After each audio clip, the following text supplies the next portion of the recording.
Birahim Seck, coordonnateur général du Forum civil. Avant que même la question ne soit posée, on va y aller directement, la question des 94 milliards.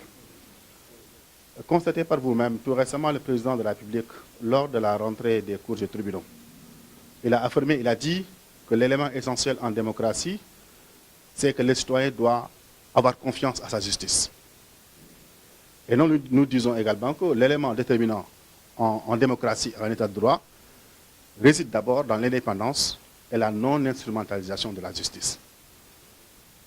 Si réellement un justiciable quelconque tient des accusations à l'endroit d'un autre justiciable, jusqu'à saisir le procureur de la République, si le procureur de la République ne bouge pas, c'est parce que quelque part, il y a une instrumentalisation de la justice, c'est parce que quelque part, il y a une absence d'indépendance de la justice, c'est parce que quelque part, il y a une volonté de ne pas éclairer les Sénégalais sur les 94 milliards.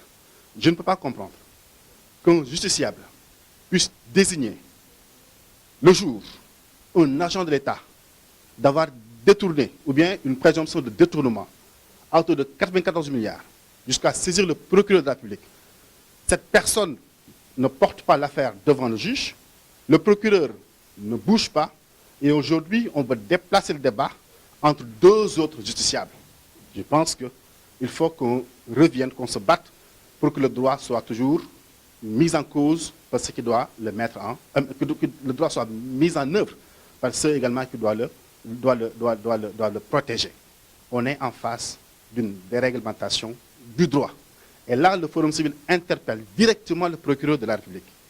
Au lieu que ce soit entre un justiciable et un autre justiciable, c'est-à-dire plus précisément entre un politique et un journaliste, je pense que le politique avait déjà saisi le procureur de la République et qu'il appartient aujourd'hui au procureur de la République, s'il n'est pas instrumentalisé, s'il garde toujours son indépendance, d'éclairer les Sénégalais sur la question de ces 94 milliards. Mieux, on a également parlé de la question de Tullow Oil dans cette affaire-là.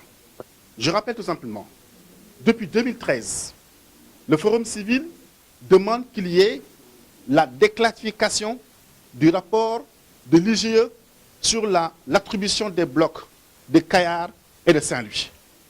Et vous savez, est-ce que vous savez exactement l'entreprise qui est à l'origine de ce rapport de l'IGE sur l'attribution des blocs de Kayar et de Saint-Louis? Et c'est bien Tullow Oil. Parce que Tullow Oil avait commencé la prospection.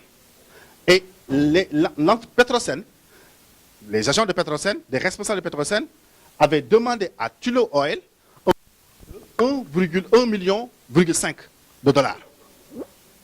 Deux fois. Donc 3 millions chaque bloc. 1,5 million par bloc. Ça fait 3 millions de dollars. C'est entre-temps que l'État du Sénégal a donné ces deux blocs à Petrotim Limited. Pourquoi? Depuis 2013, le Forum civil demande que le rapport de l'IGE sur l'attribution illégale des deux blocs de Kayar et de Saint-Louis ne soit pas publié et qu'aujourd'hui on nous tympanise avec Tullow a donné ceci, Tullow a donné cela, alors qu'il suffit tout simplement que le président de la République lève le coude pour que les Sénégalais connaissent la vérité sur le pétrole et le gaz. Je pense que c'est les vraies questions. Il n'est pas question qu'on nous divertit. Le vrai débat, c'est quoi? Le procureur doit s'autosaisir sur la question. L'autre aspect également, c'est que le président de la République doit lever le coude et déclassifier le rapport de l'IGE sur les deux blocs attribués illégalement, je précise mes mots, attribués illégalement à Petrotim Limited et dont l'initiateur premier, c'était Tullow Oil dont on parle aujourd'hui.